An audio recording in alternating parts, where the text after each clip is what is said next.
All right, I think the numbers will probably continue to rise as we go here, but I'm going to go ahead and get us started. My name is Joel Hoff. I'm the Director of Research, Education, and Consulting for Unique Venues. I'm very glad to see everyone here joining us today for our first wellness webinar, talking about emotional well-being with our guest panelist, Dr. Michael Brown from Bowling Green University and DMB Coaching. And with us also is Chuck Salem, the CEO of Unique Venues, and Allison Salem, who is our Director of Marketing. They're going to be helping us out on the chat today. You should see a slide on the screen right now. Want to remind you all that you will be muted throughout the presentation, just so that we make sure Michael can have free reign to speak. So you can use the Q&A dialog box. If you look at the bottom navigation button and click on that, you can submit questions through that, and I'll be moderating that and feeding those to Michael throughout the presentation. If you are seeing questions pop up, participants can upvote them and downvote them so that we prioritize the ones that are most popular. I will run a few polls during this, so keep an eye on the chat box for when we launch them. We're only going to do one today because we just have 30 minutes, but it'll just be kind of a quick wellness check to see how everyone's doing. And finally, if you do have other comments or questions to ask to the group, you can use the chat box. Allie will be moderating that and making sure that we stay on track there. And with that, I'm going to go ahead and turn it over to Dr. Michael Brown, who can introduce himself and get us going today on our webinar. Fantastic. Thank you, Joel. Thank you, Unique Venues. Just a big shout out to Unique Venues for caring enough about their partners and the relationships they have all across the world, literally, during this unprecedented time, to not only offer professional webinar conversations, but also inviting someone like me to step into this world and to step into this conversation and have a conversation and an interaction, a very brief interaction with you, to be able to encourage you during this unprecedented time that is affecting all of us in some way, shape, or form, to be able to continue to enhance positive emotional well-being. In fact, I've been invited to speak, I believe, 3 times over the next couple of months about emotional well-being, physical vitality, and relational connection. I've actually conceptualized, as the founder and CEO of DMB Coaching, my team and I work alongside of corporate clients, nonprofit, professional athletes here at Bowling Green State University as well, but helping people develop in all 12 dimensions of their life. Only one of those dimensions is the professional dimension, the career dimension.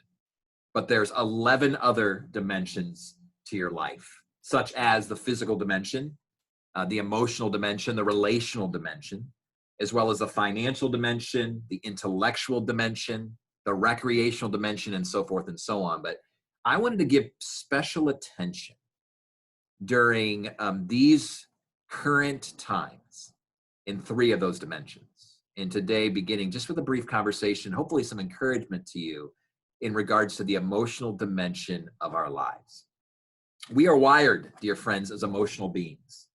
But oftentimes, many of us struggle with personally interpreting and being able to articulate our feelings. So whether they're positive feelings that we want to express to someone, emotions that we want to express to someone, they can feel awkward at times to share those things, but also unpleasant emotions can feel awkward as well. Not knowing if I have the freedom or maybe even some embarrassment that, that I might feel in sharing what I would consider some of those negative emotions in my life. So as I thought about the emotional dimension of my life, there's really 7 primary categories of emotions that I've conceptualized it. And I'm going to just say them out loud for you. And I'm guessing as you watch and as you listen, there's probably some of these 7 or a few of these 7 that you've been feeling more often than others, particularly with the global scenario that we find ourselves in. Happiness, worry, sadness, love, fear, anger, or frustration. Let me say those again. Happiness, worry, sadness, love, fear, anger, and frustration. And I want to be able to say this to you as a life coach, as someone who works alongside of thousands of human beings, is helping them develop a healthy emotional well-being, is that particularly during this time, that you would be able to really identify and investigate and even incriminate the emotions as they surface within your life. that you would be able to really say, I'm feeling this, and it's okay to feel that. But my encouragement to us, particularly if they are challenging emotions or unpleasant emotions, is that we would begin to work through those, particularly in the context of relationships with other people. So it's interesting. I'm seeing some different data popping up in front of me and some different poll results, but I'm guessing that for many of us, I'm not alone when I say this is a time that feels a bit turbulent and a bit challenging and even worrisome, and there's frustration. And I've said for many, many years that there's really only two things that we can control at any given time that we have 100% control over, and that is, first of all, who I am becoming. That who I am becoming on any given day, I have 100% control of. I don't always get to determine exactly what I'm doing, how much money I'm making, the position I wish I was in, the career that I wish to, and you could fill in the blanks of all the things that my relationships would be a certain way, but I have 100% control over who I'm becoming. Secondly, I have 100% control over this one thing 100% of the time, and that is my very next choice. And I think one of the most fantastic choices to make during this time of our lives, and I wish, as I look down at 192 people joining us today, I wish I could sit over a cup of coffee face to face, maybe 6 feet apart, right? But to be able to have a conversation with you and unpack with you what you're feeling right now. Because I'm guessing it's a lot. And regardless of whether we're professionals or not professionals, I mean, we're all professionals, but whether we are actually working in a professional realm right now or maybe doing something different, that personally, who I am and how I'm dealing with these emotions in my life, it is affecting every dimension of my life. And so I guess I just want to give some encouragement to you. I mean, just a few thoughts about the emotional dimension. First of all, and I've already alluded to this, emotions are a completely normal part of the human experience. In fact, I would even encourage all of us to not judge our emotions as right or wrong, but more as positive and negative. Not even good and bad, but positive and negative. And again, even negative emotions are powerful, because what I love about emotions is they're kind of like that flashing light, red light on our dashboard in our vehicle. All it does is tell us that something's going on underneath the hood. Now, I don't know what kind of car you drive or what vehicle you particularly transport yourself from place to place. Maybe some of you are actually calling in from a place where you just use the public transportation. But if you happen to have a vehicle and you have this engine light that keeps flashing, you can ignore it. But the day is going to come where you probably wish you didn't. Because all that that's doing is showing you that something else is going on underneath the hood.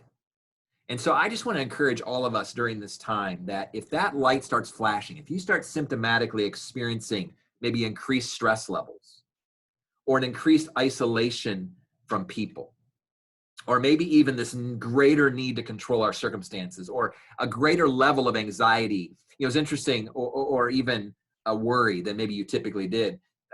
Just real quickly, it's interesting, friends. I've been working with a lot of clients, and I have several clients who have said, I've never, ever had trouble sleeping a day in my life.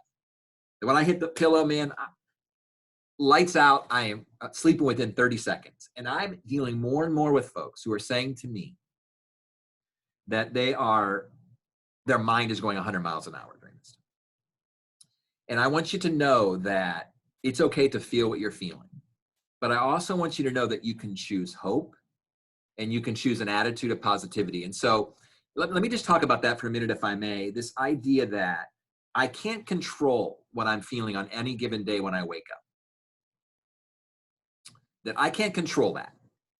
But I am 100% in control of my attitude and the choices I begin to make. Now, one of the things I don't want you to do is to stuff those emotions or to bury those emotions or to ignore those emotions. I want you to look at them. I actually had a friend recently tell me, why don't you set up an appointment with your emotions? So if you're feeling like this worry is building it within you, say, you know what? What am I worried about? Because you want to identify that you're worried. You want to investigate, what am I actually worried about? Typically, all of these frustration, worry, anxiety, oftentimes at the root of all of them is a need for control, comfort, or convenience. In fact, most of what we consider negative emotions, if you're feeling those, the anger, the frustration, It's oftentimes the unmet expectations that we have for those three things: for control, for convenience, and comfort. Let's just be honest. Aren't all of those things being violated right now in the midst of this pandemic? The conveniences we were once accustomed to, the comforts that we most enjoyed, and then the control. I mean, globally, literally, regardless of race, gender, identity, socioeconomic status, position within, we're all infected by this idea that we don't feel like we have control. So part of it is thinking through at the very root of this emotional turbulence at times that we're all feeling, me included, is to be able to pause there and say, okay, what am I actually worried about, frustrated about, angry about? Go to the source, investigate it, and then actually, if it's something you want to really dive into, just take some time and say, at 5 o'clock, I'm going to think about that. Or at 4 o'clock today, I'm going to put that on my calendar, as opposed to letting it just hover over you for hours and days on end. That you would actually take control of your emotional well-being. But one of the best things you can do is obviously share that with other people.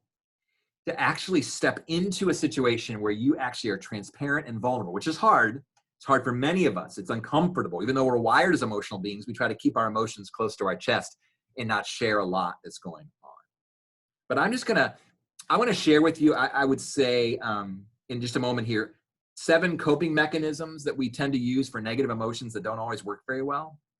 And then some positive suggestions for dealing with emotions and challenging emotions. But I'm just curious, Joel and others, are there certain questions or things popping up even now that I can maybe take one, or there are certain themes? Because I'm not seeing in the wellness, how are most people experiencing? How are they feeling today?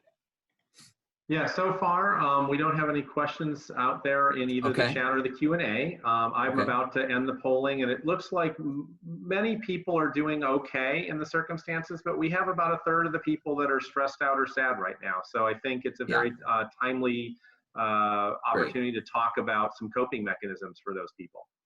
Well, and I appreciate that. And I think 7 coping mechanisms that typically don't work, and I'm just going to say them and go through them quickly without a lot of elaboration, as I've been working with clients, as I work with college students, as I work particularly with athletes and corporate executives as well, is that 7 negative coping mechanisms are stuffing, relating, behaving, abusing, pursuing, escaping, and indulging. So let me talk about those real briefly.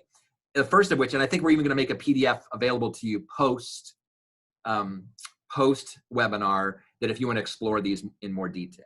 First of all is stuffing. Stuffing feelings deeper inside to ignore negative emotions. That doesn't help. It's like taking the salami sandwich and throwing it underneath your couch. Say, for instance, you did that. I don't know if anyone likes salami. I'm not a big fan, but imagine taking that salami sandwich, if you threw it underneath your couch and said, you know what, I'm not going to think about it anymore. I'm guessing within a week, you're going to know it's there whether you want to or not. Anytime we stuff, or if there's unresolved conflict or there's things going on, they need to be brought to the surface. Because here's what I want to say in regards to that. Things in the dark, feelings included, are always scarier than when they're in the light. When they're in the light and you can talk about them and you can just say them out loud, they lose their power, they lose their control.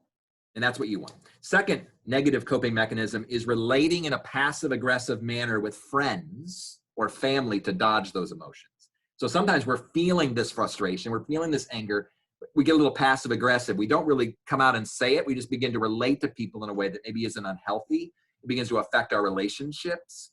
But that's one way that we cope with emotions, is trying to either shift blame or to get into a little bit of a skirmish verbally and just try to process. That's not helpful either. Behaving recklessly, sometimes even violently, to attack those negative emotions. How about abusing alcohol and drugs to escape negative emotions? What about escaping to entertainment alternatives?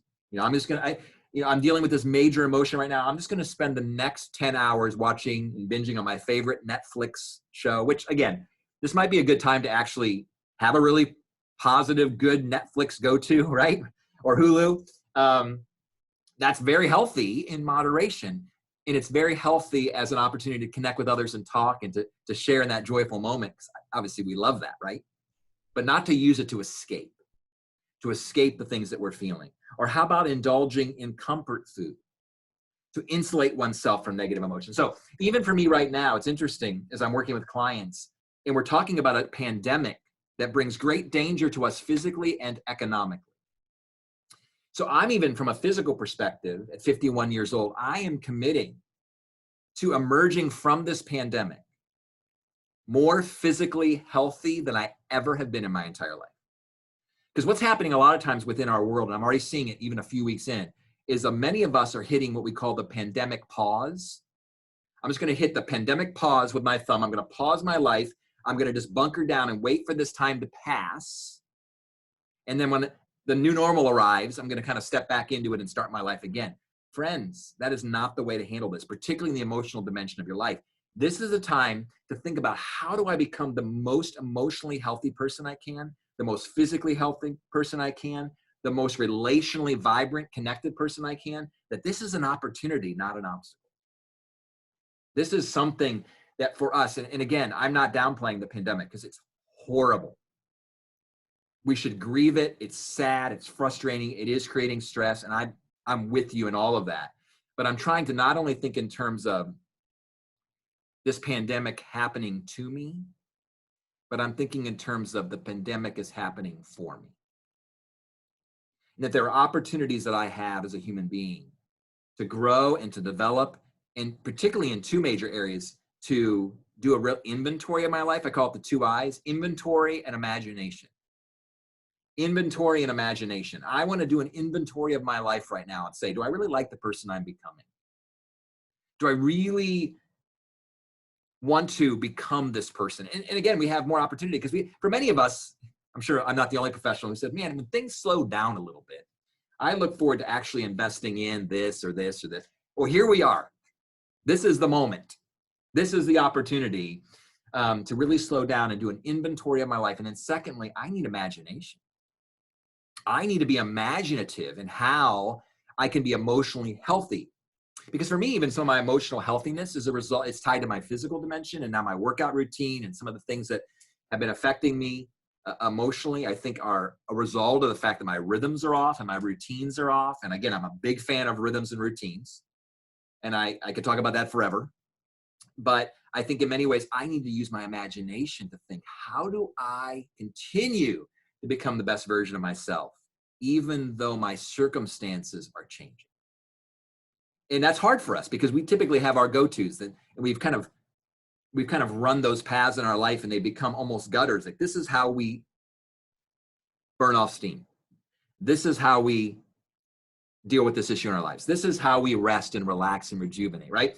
And so we have these certain ways, and now we have to rethink all of them. So it's a time for inventory. It's a time for imagination. So I just wanted to share some of the most unhealthy coping mechanisms, but as we kind of begin to wrap up and turn the corner in our conversation, let me share with you some constructive strategies for managing our emotions, particularly through a time when we're not in it alone. And that's what's interesting about this. This is what is fascinating to me about this situation. There are times in my life where I'm going through emotional issues and I'm struggling with something, and there's always a part of me, and I'm a client, my family, father of 9 children, they all are dealing with various things at any given time, and they're saying to me, you just don't understand. You're not going through what I've gone through. You've not been in my shoes. You know what? This is actually one of those rare situations where everybody's in the same, literally 8 billion people. Now, some are obviously affected more than others, but there is no one on the planet right now that isn't touched in some way. Now, maybe in Antarctica, because I did hear a rumor back in the day, maybe it's changed, that there were no COVID-19 cases in Antarctica, but there's probably their own unique challenges there. But I'm just thinking in terms of and you keep hearing this, that we're all in this together. But let me make a comment to you before I dive into these kind of constructive strategies for managing our emotions during this time and enhancing emotional wellness. Being all in this together is theoretical and trite until you make the choice to be in all this together. Just because someone says we're all in this together doesn't mean we're all in this together. You know how we're all in this together? By doing what we're doing right now. By engaging in a webinar, having this conversation with 202 people. We're all in this together. We're trying to figure this out. We're trying to become the best version of ourselves. We're actually stepping into a space, learning, growing. Now, I'm the one being most transparent right now because I'm sharing my own life journey a little bit, pulling back the curtain you're not doing that in the same way that you would if we were sitting over a cup of coffee.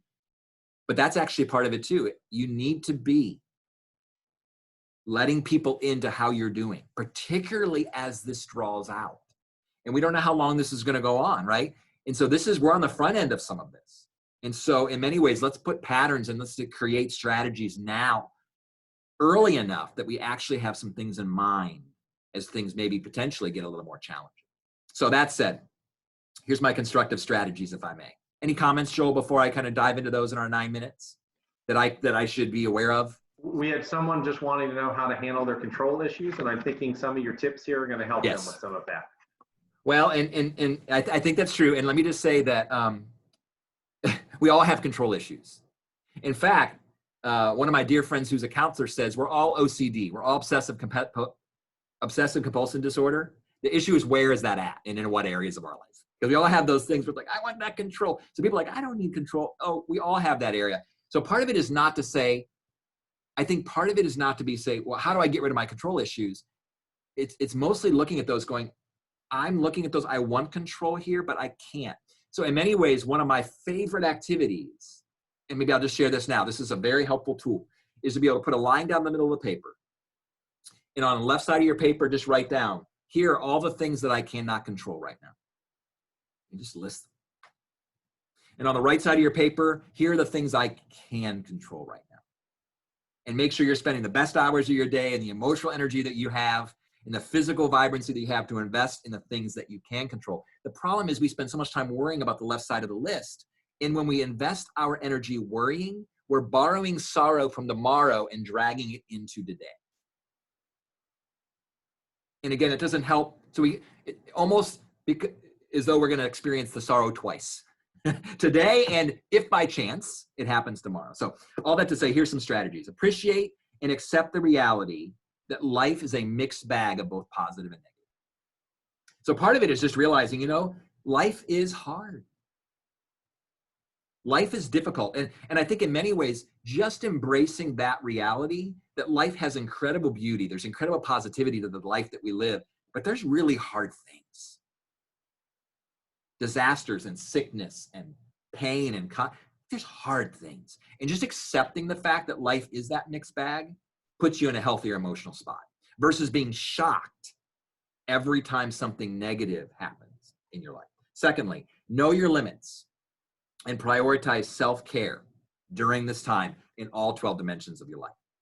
So again, the 12 dimensions being personal, physical, emotional, relational, intellectual, spiritual, moral, professional, cultural, recreational, financial, and sexual is how I've conceptualized the 12-dimensional life, to make sure that you are doing self-care in all 12 dimensions of your life as best as you can. Thirdly, increasing the frequency and intensity of positive emotions through enjoyable and energizing activities. So the things that are enjoyable to you, that are energizing to you, if you invest in those things, the positive, in the intensity and the frequency of those positive emotions that you want to feel, you're actually choosing to do those things that actually bring about that joy. Now, be careful during this time. And let me say this, it's very easy during this time to be choosing activities, food, substances, fill in the blank, that actually just numb the pain and distance us from important relationships that don't actually help us become more revitalized and re-energized and refueled. So make sure you're making those kind of choices, choosing those enjoyable and energizing activities. Here's some more. Take time to journal about your emotions. Grab a journal. In fact, I'm encouraging all my kids to do this right now, to grab a pandemic journal and to be recording the things they're feeling and experiencing, what's happening in the world, because the day's going to come where we're going to be talking about this for a long time, and to be able to share with one another and pull out that journal. And so part of it is not just journaling your emotions, though that could be an important section there, but to actually journal this whole experience, which helps with emotional well-being. And this is what I'm liking to do. And I would even encourage you all to take your emotional temperature regularly. That you would pause and say, and Joel forced us to do this a little bit with this poll, pausing and saying in a good way, how am I doing right now? I'm feeling frustrated. Therefore, I will choose to fill in the blank. That's my little formula for you. That's the best advice I can give you today. I am feeling blank, therefore I will choose to blank. Because again, that gives me what I'm in control of over, right? So even on a positive note, I am feeling grateful right now. So I'm going to choose to call the person for whom I'm most grateful. So it's not just dealing with negative emotions. It's the ability to say, I'm feeling this thing. I'm taking my emotional temperature. I'm feeling this thing. And therefore, I'm going to choose, make this choice. Because again, remember what I said, we have two things we're in control of right now, who we're becoming and the next choice that we're about to make. Here's some more thoughts. Normalize conversations about the what, the when, the who, and the why of your feelings. Just normalize those conversations. Just ask, why am I feeling frustrated? With whom am I feeling frustrated? When do I feel most frustrated? Why am I? And just kind of investigate it. Not for hours, right? Pick that. So I love my friend's advice. Pick the time. I'm going to think about that at 4 o'clock today. But I'm not going to let this thing loom all day, all week. I'm going to call it out. Risk transparency and vulnerability with close friends. During this time, ask for help when you need it. Explore the art of mindfulness, being fully present. And again, you can Google mindfulness, and it's a powerful exercise. What does it mean to be fully present in the moment? To meditate, to pray, to practice gratitude every day. And that's how I end this. It's interesting. I had a dear friend here at Bowling Green State University, Dr. Ben Dyer was his name, who did his doctoral work on the topic of gratitude. His conclusions were not only was gratitude the key to happiness, gratitude was happiness. That was his conclusion. One study, N of one, but there was something very powerful. And I thought about that in my own life. I thought, you know what? It is hard when I am feeling most grateful, which is an exercise. It's a discipline to actually go through and think, what am I grateful for today? It's hard to be both grateful and frustrated at the same time. It's hard to be angry and grateful at the same time. So in many ways, when I'm asking you to remove something from your life, you need to replace it with something very, very positive as well. So again, there will be a PDF available. Joel, I know we have just 2 minutes left. Those are some just very basic, some general thoughts about enhancing your emotional well-being during this time. Hopefully that was helpful, just to give you a little taste and just an encouragement to you that it's okay to be feeling deeply and even to be struggling during this time. But it is not okay to carry that burden and those feelings alone without asking for help, pulling people in, and really truly choosing, not just as a trite little phrase, but to be in this together. That's great, Michael. And we had someone that asked if it was okay to be overly emotional. I think you just actually answered that question, which is saying it is okay right now. Everybody's okay Absolutely. with feeling however they are.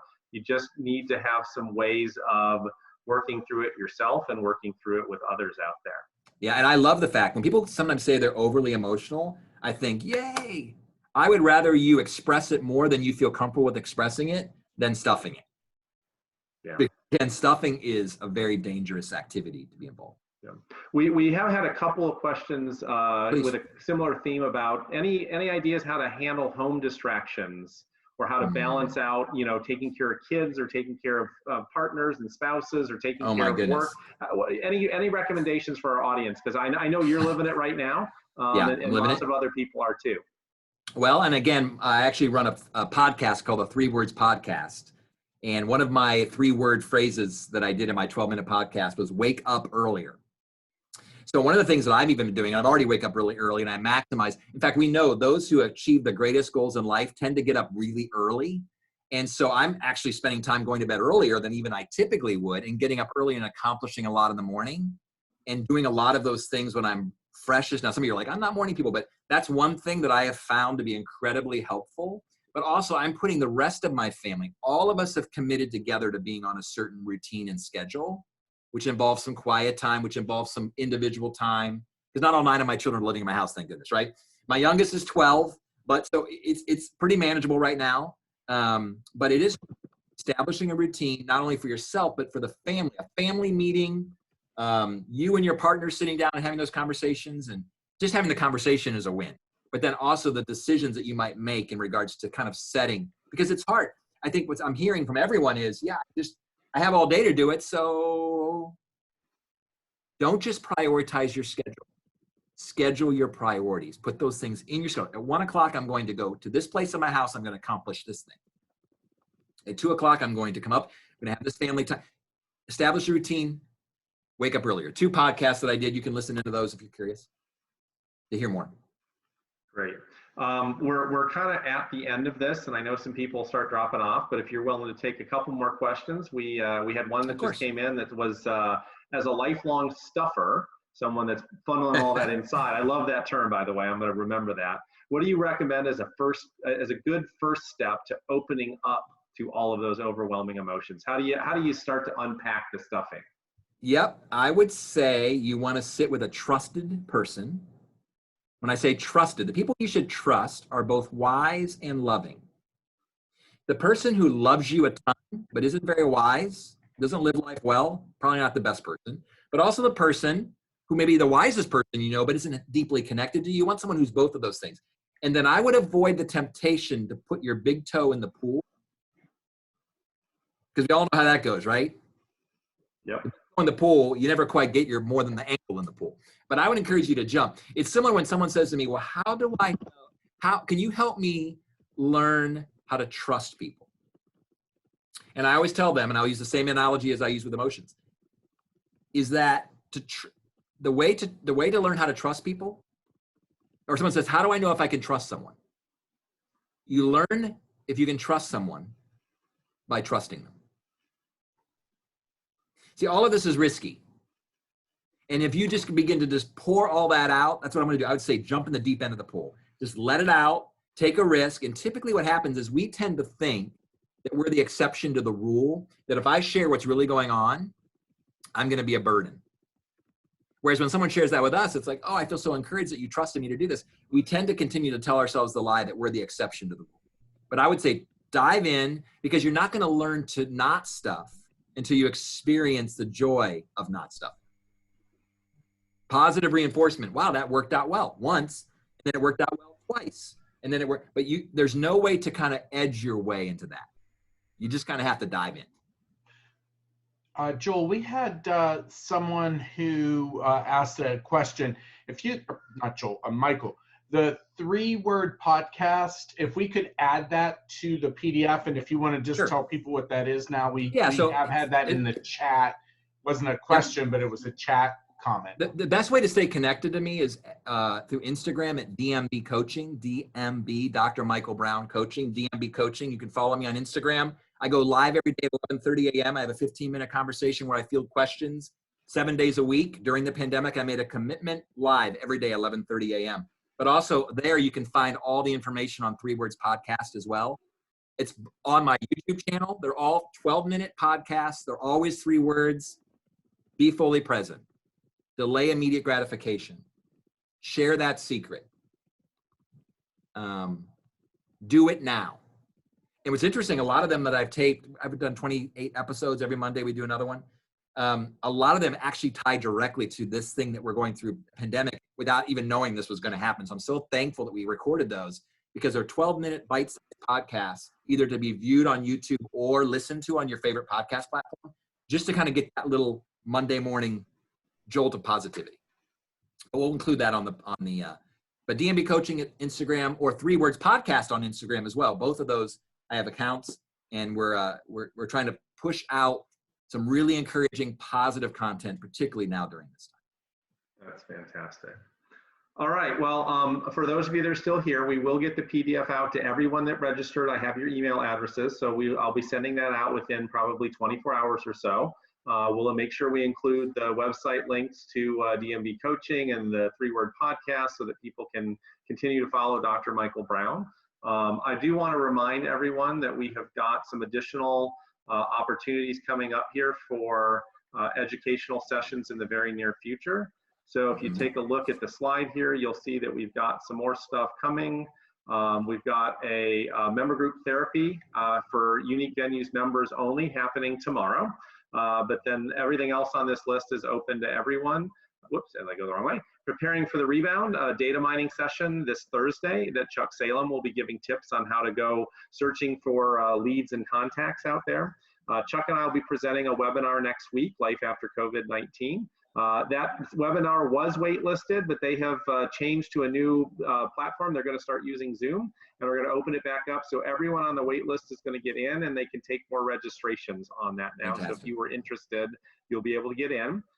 We have the last of the Preparing for the Rebound session next week on perfecting your presence, which is website tips and your unique venue profile. We have then 2 more Dr. Michael Brown webinars coming up also in the next couple weeks. One on physical vitality to talk about how you can maintain your physical health and feeling great about yourself. And then the last one will be relational connections, how to ensure that we are remaining connected to those of us around us. The people that are most important in our lives, when right now it's a little bit harder for us to be able to do that. So again, you can find all of the registration links to those at the website address there listed on the page.